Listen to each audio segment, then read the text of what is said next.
Checkout ही नहीं किया, वो वहीं बैठे गए नहीं, कई दिन तक निकल गए। दुर्योधन बोलता है ये वैभव देख करके मैं इतना ईर्ष्या में जल रहा हूं कि मैं रात भर सो नहीं पा रहा, मैं क्या करूं, चलो देख करके आते हैं इनका महल कैसा है। दुर्योधन दौरे पर गया, अब था तो उल्टा पुल्टा सब, जहां जमीन दिखती है वहां पानी, जब पानी है वहां जमीन, और जा करके ऐसा कुंड में गिरा, द्रौपदी हंस पड़ी, और जब हंस पड़ी तो एकदम जो उसकी ईर्ष्या थी वो और धधकने लगी, ज्वालामुखी फट गया। अब शकुनी को बोलता है मेरे को इनका विध्वंस करना है। शकुनी बोलता है इन्होंने राष्ट्रीय यज्ञ किया, तू कर ले, तू चल तेरे को करवा देता हूँ, इन्होंने महल बनाया, माया दानों को पकड़ के तेरा महल बनवा देता हूँ। नहीं, मुझे इनको नष्ट करना है। ईर्ष्या और व्हाट यू कॉल जेलसी, द्वेष, इसमें अंतर ये होता है कि द्वेष में आप ये सोचते हो कि मेरे पास ये वस्तु क्यों नहीं है, लेकिन ईर्ष्या में आप ये सोचते हो कि इसके पास ये वस्तु क्यों है, इसको मैं नष्ट करूंगा। और यही संकल्प के साथ दुर्योधन धृतराष्ट्र के पास जाता है, बोलता है पिताजी द्यूत क्रीड़ा का आयोजन होगा, और ये द्यूत क्रीड़ा में शकुनी मामा मेरी तरफ से पासे फेंकेंगे और आप युधिष्ठिर को बुलाओगे। अब धृतराष्ट्र का एक अभ्यास था कि वो जब भी कोई काम करता था तो हमेशा विदुर से पूछ करके करता था। तो बोला मैं एक काम करता हूँ, विदुर से पूछ लेता हूँ। दुर्योधन बोला अरे आप महाराज हैं कि विदुर महाराज है, वो दासी पुत्र है, आपको मुझसे प्रेम नहीं है, मैं जो बोल रहा हूँ वही आपको करना पड़ेगा। और धृतराष्ट्र शांत हो जाते हैं। देखो कई बार शांत रहना भी ये भी एक समस्या है, जहां बोलना उपयुक्त है वहां बोलना चाहिए।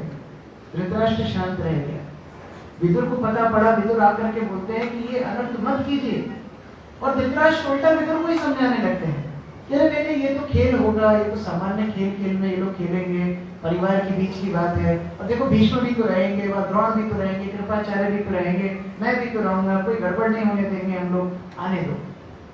और प्रस्ताव भेज दिया गया। जैसे ही प्रस्ताव आया युधिष्ठिर महाराज को उनकी प्रतिज्ञा याद आ गई। क्या प्रतिज्ञा की थी उन्होंने? मैं किसी भी क्षत्रिय को नाराज नहीं करूंगा, और घर से ही प्रस्ताव आया है, कैसे ठुकरा दिया जाए। युधिष्ठिर महाराज ने प्रस्ताव स्वीकार कर लिया, और बहुत ही भीषण घटना उसके बाद द्यूत क्रीड़ा का आयोजन हुआ। युधिष्ठिर महाराज जानते थे कि वो इस खेल में कच्चे हैं। कई बार लोग बोलते हैं कि देखो कच्चे थे तो फिर खेलने के लिए गए क्यों, लेकिन उनको इतिहास नहीं पता कि वो प्रतिज्ञा के बद्ध वहां पर गए।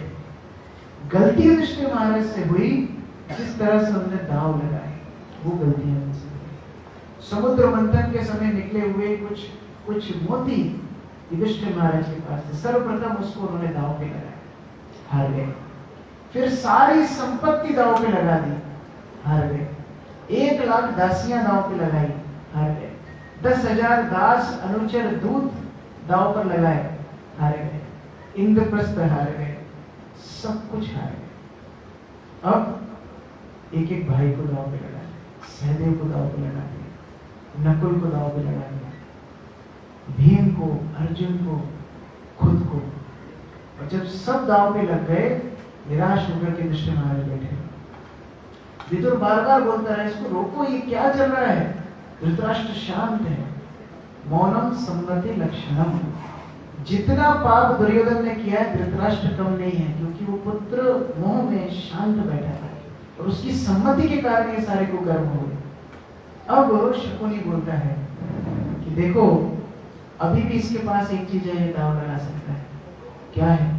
तब कर्ण उत्साहित होकर के बोलता है वही द्रौपदी जो 5 पतियों के साथ रहती है, उसको दांव पे लगा। द्रौपदी की सुंदरता का वर्णन भरी सभा में करता है, वरिष्ठों के सामने। आप सोचिए आज से 5,500 वर्ष पहले, इसलिए भागवत में कुंती महारानी भगवान को प्रार्थना करते उस सभा को असत सभा बोल रही है। वो असत सभा थी जहां पर सारे के सारे जो वैदिक सभ्यता के परिमाण है सब तोड़ दिए गए। अब द्रौपदी को दांव पे लगा दिया, वो भी युधिष्ठिर महाराज हार गए। दुर्योधन खड़ा हो जाता है, विदुर को आदेश देता है, हे दासी पुत्र विदुर, जाकर के द्रौपदी को लेकर के। विदुर बोलता है मैं तुम्हारा नौकर नहीं हूं, मैं हस्तिनापुर नरेश का नौकर, मैं नहीं जाऊंगा। एक दास को भेजता है, दास को ले जा करके जब द्रौपदी के कक्ष में भेजा जाता है, द्रौपदी प्रश्न पूछती है, सारी कहानी दास सुनाता है। द्रौपदी बोलती है जब युधिष्ठिर महाराज खुद हार गए तो मुझे कैसे दांव पे लगा सकते हैं? कुछ उत्तर नहीं मिला। दास वापस आ गया। दास जब वापस आ गया उस समय कर्ण बोलता है दुशासन को भेजो। कर्ण इतना क्रूर व्यक्ति था, इतना ईर्ष्यालु व्यक्ति था, इसको जितनी गाली दोगे उतनी आध्यात्मिक प्रगति होगी। ये बोलता है कि अभी के अभी इस 5 पतियों वाली पत्नी को, इस द्रौपदी को बुलाओ और यहाँ पर अपनी जांघों पर बिठाओ। ये प्रस्ताव कर्ण की तरफ से आया था, ये दुर्योधन की तरफ से नहीं आया। कर्ण बोलता है इसको भरी सभा में लग्न करो, ये कर्ण की तरफ से आया। दुशासन को भेजा। वो दुशासन जो द्रौपदी का देवर है, उसको मां समान, एक लक्ष्मण का उदाहरण हम पढ़ते हैं और एक दुशासन का उदाहरण हम पढ़ रहे हैं। ये दुशासन जाता है और बालों से खींच के द्रौपदी को सभा में लेकर के आता है। कितना बड़ा ये भारतवर्ष की भूमि पर ये मार्मिक ये दृश्य था। जब लाता है द्रौपदी सबसे प्रश्न पूछ रहे हैं, भीष्म से प्रश्न पूछती है और भीष्म उत्तर नहीं दे पा रहे हैं। भीष्म से द्रौपदी पूछती धर्म क्या है, युधिष्ठिर महाराज मुझे कैसे दांव पे लगा सकते हैं? और भीष्म पितामह भी धर्म की परिभाषा नहीं दे पा रहे हैं। बोलते हैं अलग अलग परिस्थितियों में धर्म अलग अलग होता है और जो शक्तिशाली है उसके अतिरिक्त धर्म हो जाता है। आप सोचो कैसी मति भीष्म पितामह के समय हो गई है। धृतराष्ट्र शांत है, द्रोणाचार्य शांत है, कृपा शांत है, सब जगह जा रही है, पांडवों से पूछ रही है, पतियों का आश्रय ले रही है, कोई जवाब नहीं दे रहा है। और तब दुर्योधन आदेश देता है कि इसको नग्न करें। दुशासन साड़ी खींचना शुरू करता है। महाभारत में स्पष्ट लिखा है द्रौपदी ने बिना किसी विचार के डायरेक्ट भगवान को स्मरण किया। द्रौपदी कोई हमारे जैसी नहीं थी कि पहले ये ट्राई कर लूं फिर वो ट्राई कर लूं। धर्म का प्रश्न सबसे पूछा, लेकिन आश्रय एकमात्र भगवान का लिया। इसलिए कृष्ण को इतनी प्रिय थी द्रौपदी। एकमात्र आश्रय, हे गोविंद हे गोपाल, जैसे ही पुकारा वैसे ही भगवान आकर के उनकी रक्षा करते हैं। दुशासन खींचता जा रहा है, खींचता जा रहा है, खींचता जा रहा है। जैसे आपके सूरत में थान के थान होते हैं, खींचता जा रहा है। सोच रहा है ये नारी की साड़ी है कि साड़ी की नारी है, खत्म ही नहीं, खींचता जा रहा है। और तब प्रत्यक्ष प्रमाण सबको मिला कैसे भगवान कृष्ण ने द्रौपदी की आज रक्षा की। इस तरह से ये भयंकर युद्ध क्रीड़ा समाप्त हुई। तब धृतराष्ट्र को समझ में आया, अभी तक कुछ नहीं बोल रहा था। धृतराष्ट्र इतना कुटिल बुद्धि था, अब इसको समझ में आया पिटाई पड़ने वाली। क्यों? क्योंकि द्रौपदी की रक्षा हो गई, अब तो पूरी की पूरी प्रजा पकड़ के इसको ही मारेगी। अब धृतराष्ट्र कहता है, अरे बेटी तुम तो मेरी वधू हो, तुम्हारी सुरक्षा तो मेरा कर्तव्य है, मैं बड़ी क्षमा मांगता हूँ मेरे पुत्रों की तरफ से, मांगो तुमको क्या वरदान चाहिए।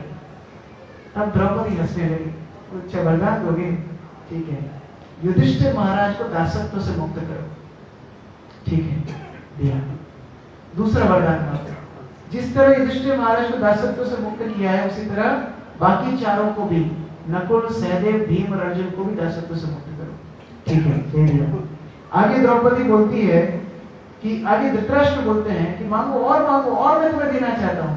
द्रौपदी बोलती है एक स्त्री को 2 वरदान मांगने की अनुमति है, एक क्षत्रिय को 3 वरदान मांगने की अनुमति है और एक ब्राह्मण को अनगिनत वरदान मांगने की अनुमति है। इतना धर्म तो मैं भी जानती हूँ। और जब ये बात बोली तो सारी सभा का सिर झुक गया। क्यों? कि ऐसी परिस्थिति में भी धर्म का पालन द्रौपदी कर रही है और ऐसी भीषण परिस्थिति में भी इतने बड़े बड़े धर्म के ये सारे के सारे विद्वान धर्म के पद पर च्युत हो गए। धृतराष्ट्र घोषणा करते हैं कि अब कोई किसी प्रकार का कोई लागू नहीं होगा, जो राज्य युधिष्ठिर महाराज का था उनको सौंप दिया जाए, सब कुछ खत्म, ये केवल एक गेम था, सब खत्म, अपने अपने घर जाओ। युधिष्ठिर महाराज पांडवों के साथ, द्रौपदी के साथ पुनः इंद्रप्रस्थ चले गए। यहाँ दुर्योधन को रात में नींद नहीं आई कि पहले ही तो इतना कांड किया बचपन से लेके, और अकेला भीम हम 100 भाइयों को पकड़ के पानी में डुबा देता था। अभी जो आज कुकर्म किया है इसके लिए तो अब ज्यादा समय बचा नहीं हमारे पास, तो क्या करें। पुनः धृतराष्ट्र के पास गए, बोले पिताजी एक गेम और करने दो, बस एक गेम और। और धृतराष्ट्र इतना मूर्ख है फिर परमिशन दे देता है। और इस गेम की, इस युद्ध क्रीड़ा की शर्त होती है, अगर ये गेम पांडव जीत गए तो उनको पूरा राज्य मिल जाएगा। और अगर पांडव हार गए तो 12 वर्ष का वनवास और 1 वर्ष का अज्ञातवास। और अज्ञातवास में अगर उनको ढूंढ लिया गया तो फिर 12 वर्ष का वनवास और 1 वर्ष का अज्ञातवास। और दुर्योधन ये सोच रहा था कि ये छुप के रह ही नहीं सकते, ये भीम कैसे छुपेगा, ये अर्जुन कैसे छुपेगा, इनको तो कोई भी व्यक्ति पहचान लेगा इनके शौर्य से, जरासंध तो पहचान गया, तो ये छुप ही नहीं सकते, तो हम आसानी से इनको ढूंढ लेंगे और परपेचुअली ये लोग वन में ही रहेंगे। इस कारण से तृतीय किला हुई, फिर युधिष्ठिर महाराज हार गए और इस बार 12 वर्ष का वनवास और 1 वर्ष का अज्ञातवास। इसी के साथ सभा पर्व खत्म होता है और आगे वन पर्व शुरू होता है, जो आप अपने अपने घरों में पढ़ाई करेंगे। हरे कृष्ण। जगत गुरु श्रील प्रभुपाद की, महाभारत की, श्रील वेद व्यास की, निताय गौर प्रेमानंदे। हरे कृष्ण। किसी का कोई प्रश्न है? माइक दे रहा, माइक।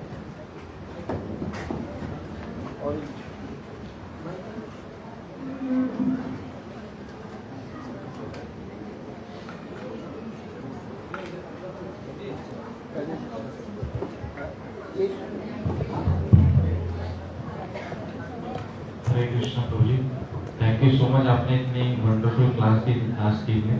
मेरा प्रश्न नहीं है प्रभु जी, एक रिक्वेस्ट है। जैसे जब ब्रीफ आपने दिया था तो आपने बताया था कि कर्ण का हम कैरेक्टर समझेंगे कि हम क्यों इस्कॉन वाले उसके नेगेटिव समझते हैं। वैसे आपने बताया था कि एकलव्य का भी, जैसे आपने बताया था कि एकलव्य इंस्टीट्यूट होती है सब होती है, तो वो एक टॉपिक, वो सारे पात्र बहुत ज्यादा कंडेंस्ड है इस चरित्र में। एकलव्य का भी इतिहास है, किस तरह वो स्वर्ग में भी गड़बड़ करके आया, और जो प्रथम भेंट एकलव्य की द्रोणाचार्य से हुई तो समय पर उन्होंने देखा कि एक कुत्ते के मुख में उन्होंने बाण मारे। द्रोणाचार्य ये सोचने लगे, जो एक मूक पशु पर ऐसा एक्सपेरिमेंट कर सकता है वो आगे जाके क्या करेगा, इसलिए उसका अंगूठा मार दिया। केवल अर्जुन के प्रति आसक्ति नहीं थी, उसको बचाने के लिए भी एकलव्य का अंगूठा मार दिया। तो बहुत सारी हिस्ट्रीज हैं, डिटेल्स हैं, अभी मैं उतना संकलित करके नहीं लाया, लेकिन आगे कभी हम लोग बैठेंगे तो फिर चर्चा।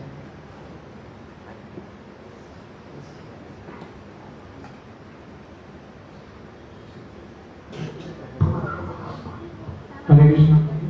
प्रभु जी, आपने मुझे ईर्ष्या और द्वेष का बताया, वो थोड़ा सा डिस्क्राइब कीजिए प्रॉपर्ली।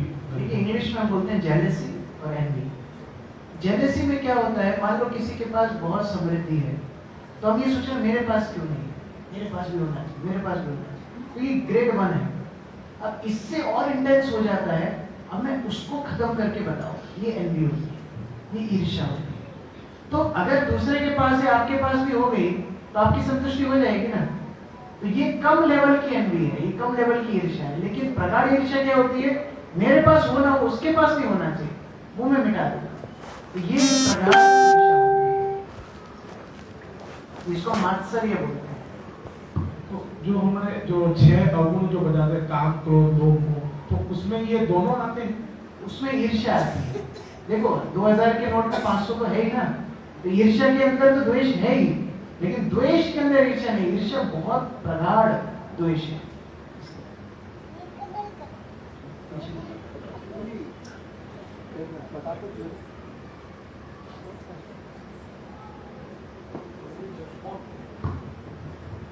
आपने जो सुभद्रा जी और अर्जुन जी के विवाह के बारे में आपने बताया, तो प्रभु जी जो हमने सुना है, एक बार लोग प्रश्न भी करते हैं कि वो तो मेरे भाई बहन, मतलब श्री कृष्ण और अर्जुन तो मामा बुआ की ये थे ना। हाँ, पहले पूर्व युग में ये अलाउड था। बहुत सारे विवाह, जैसे भगवान कृष्ण ने मित्रविंदा से विवाह जो किया, उनकी बुआ की लड़की थी, कजिन थी। तो उस तरह कई विवाह पहले ऐसे होते थे जो परिवार में ही होते थे। कलयुग में वर्जित है, उसके पहले युगों में द्वापर युग में अलाउड था। Thank you. और कोई प्रश्न, माताओं से कोई प्रश्न? बहुत बहुत धन्यवाद। मेरा क्वेश्चन जो आपका लेक्चर जैसे आपने बताया कि भीष्म पितामह जो थे उन्होंने एक गलत डिसीजन लिए, उसी कारण पूरी महाभारत हुई। लेकिन जो भागवत में पढ़ते हैं कि 12 महाजन में से भीष्म पितामह को भी एक दिया है पॉइंट। भीष्म पितामह महाजन है दो तरह से। एक, क्या नहीं करना चाहिए, ये भी भीष्म पितामह ने सिखाया कि आप कितने बड़े व्यक्ति होंगे तो भी अधर्म की तरफ होंगे तो आपका ये हाल होगा। ये भीष्म पितामह अपने उदाहरण से सिखाया। और दूसरी शिक्षा भीष्म पितामह देते हैं कि इतनी प्रतिकूल परिस्थितियों में भी अपनी चेतना आपको कलुषित नहीं होने दी, वो कृष्ण पे स्थिर रखी, जो अंत में भगवान को प्रार्थना करते हैं, भगवान मेरी मति को आप स्वीकार कर लीजिए। और मैं चिंतन कर रहा हूँ उस रूप का, जब आप रथ से कूदे थे, मेरा वध करने आ रहे थे, आपके घुंघराले बाल आपके चेहरे पे आ रहे थे और धूल लगी हुई थी, वो रूप को देख करके मैं बड़ा आकर्षित हो रहा हूँ। तो ये जो चेतना उन्होंने अपनी बचा करके रखी इतने वर्षों तक, इतनी जनरेशंस तक, ये भीष्म पितामह को सिखाते। तो दोनों शिक्षाएं भीष्म पितामह से हमें, एक कैसे आप कितने महान हो, आपको धर्म के पथ पर चलना है, नहीं तो गति प्रतिकूल हो जाएगी। और दूसरा, कैसे हर परिस्थिति में भगवान पे चिंतन रहे, वो कभी इधर उधर ना हो। ये शिक्षा है हमारे। और ये प्रश्न द्रौपदी पूछती भी है। द्रौपदी जब अंत में, जब भीष्म पितामह बाणों की शैया पर थे, तो उस समय पर भगवान कृष्ण पांडवों को लेकर के जाते हैं और युधिष्ठिर महाराज प्रश्न पूछते हैं।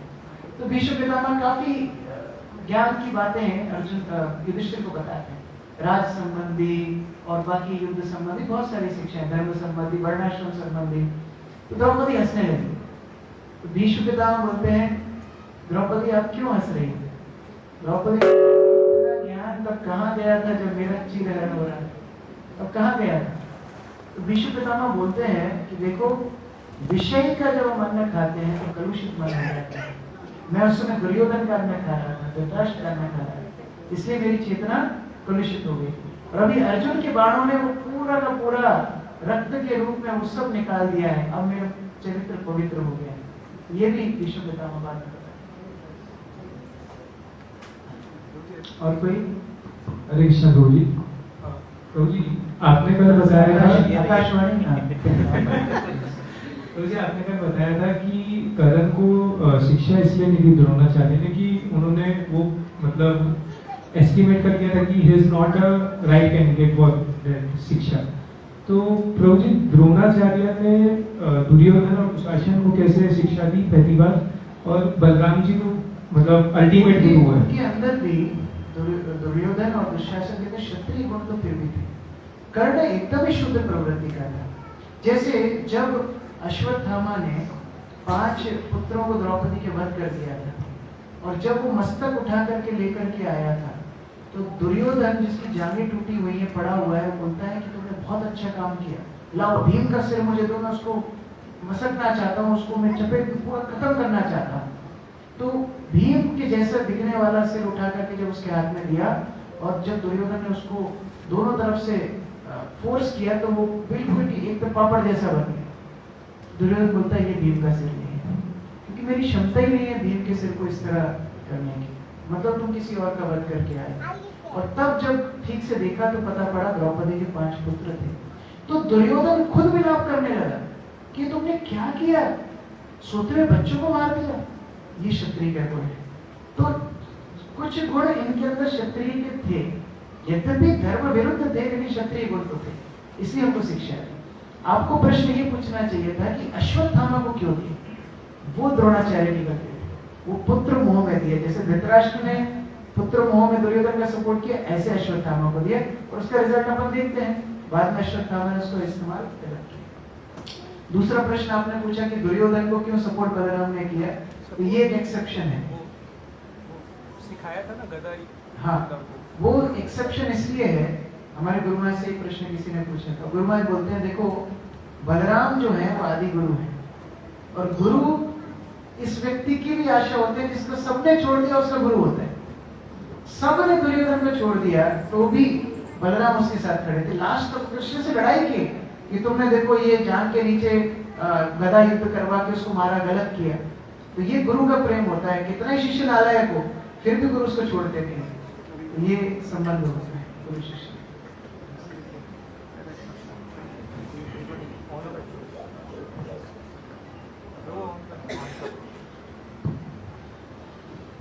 मैंने YouTube में देखा था प्रभु जी कि एक स्टोरी थी, पता नहीं सही है कि नहीं, उसमें बताया था कि गांधारी को भीष्म पितामह लेके आए थे शादी करने के लिए धृतराष्ट्र से। तो वहाँ के जो लोग थे वो बहुत भीष्म के अगेंस्ट हो गए थे, क्योंकि धृतराष्ट्र वॉज ब्लाइंड।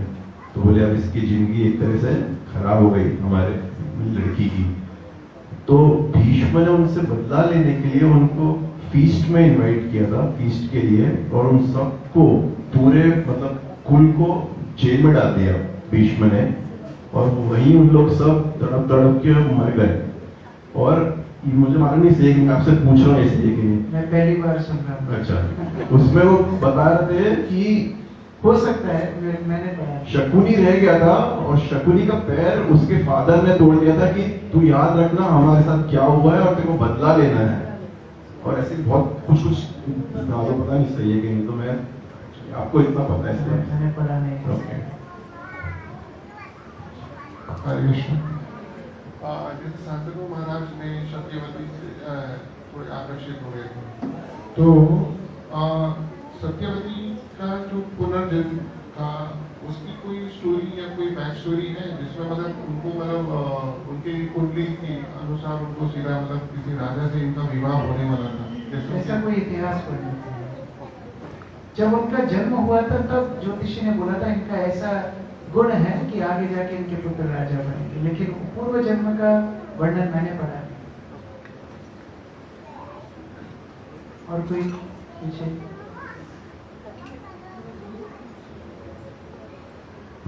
हरे कृष्ण प्रभु जी। प्रभु जी, बर्बरिक के बारे में कुछ बता सके, क्योंकि कलयुग में बहुत मानते होंगे।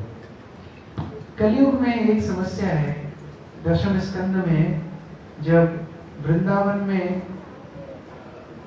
रेनी सीजन का, मॉनसून का वर्णन है, तो वहां पर सुखदेव गोस्वामी बोलते हैं कि बारिश के समय जब सूर्य ढक जाता है बादलों से तो जुगनू भी बड़े बड़े लगने लगते हैं, और इसलिए कलयुग में हर किसी की पूजा करने के लिए लोग प्रस्तुत हो जाते हैं। आप बर्बरिक का बोल रहे हो, लोग तो अपने बाबाओं को भी भगवान बता देते हैं। अभी कई यूट्यूब पे भी फेमस हो रहे हैं, एक प्रयाग में IITian बैठा है, वो खुद को भगवान बता रहा है। तो कई तरह के ऐसे अपवाद कलयुग में देखने के लिए मिलते हैं। बर्बरिक भगवान को प्रिय था, इसमें कोई दो राय नहीं है, और उन्होंने पूरा का पूरा युद्ध साक्षी होकर के देखा, और बाद में उन्होंने ये निर्णय भी दिया। जब उनसे पूछा गया कि भाई आपने पूरा युद्ध देखा, आपको क्या देखा, तो मैंने केवल कृष्ण को ही देखा, वही सारे वध कर रहे थे, वही सारे कार्य कर रहे थे। तो यहाँ तक तो जानकारी है, लेकिन उनको भगवान के रूप से पूजना और फिर उनको घर में रखना और भगवान की सेवा छोड़ करके उनको भगवान मानना, ये सब शास्त्र में वर्णित उतना उल्लेखित नहीं है। तो ये कई चीजें शुरू हो जाती हैं। जैसे कृष्णानंद महाराज को पूछा था कि शास्त्रीय परंपरा है इंद्र पूजा कि तुम्हारे परिवार की परंपरा है इंद्र पूजा, तो बोले हाँ परिवार की है, तो फिर उसको बंद करो। और कोई?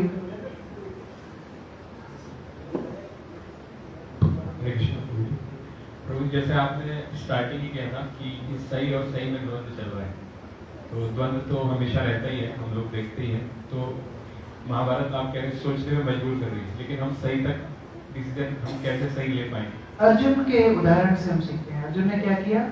कार्पण्य दोषो महद स्वभाव पृच्छामि त्वाम, आपको पूछ रहा हूं क्यों? शिष्यस्ते हम शालिमां। तो हमारे जानने का तरीका बहुत आसान है, परंपरा। महाजनो ये कथा सफलता। हमारे पास ये सुविधा है, हमारे पास सही गलत का निर्णय करने के लिए मार्गदर्शन है। तो हम वरिष्ठ भक्तों से पूछें, हमारे शिक्षा गुरु दीक्षा गुरु से पूछें, प्रभुपाद की पुस्तकों का आश्रय लें, और फिर उसके अनुरूप अपना जीवन जाए। उन्होंने सारी की सारी टेस्टिंग करके ISI प्रमाणित करके रखी, तो हमें एक्सपेरिमेंट करने की आवश्यकता है।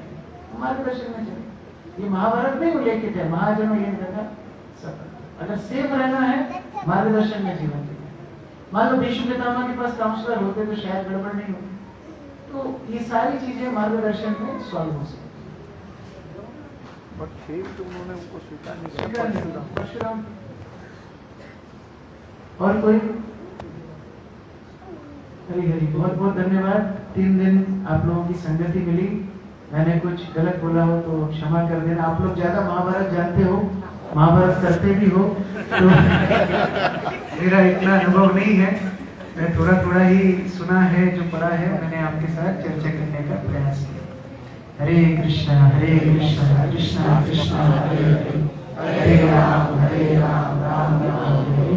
कल बहुत ही पावन दिन है, नित्यानंद प्रभु का विवाह दिवस है। प्रयास कीजिए जल्दी उठ के भगवान को स्मरण करें, मंगलारती करें, नाम जप करें, नित्यानंद प्रभु की महिमा का श्रवण करें।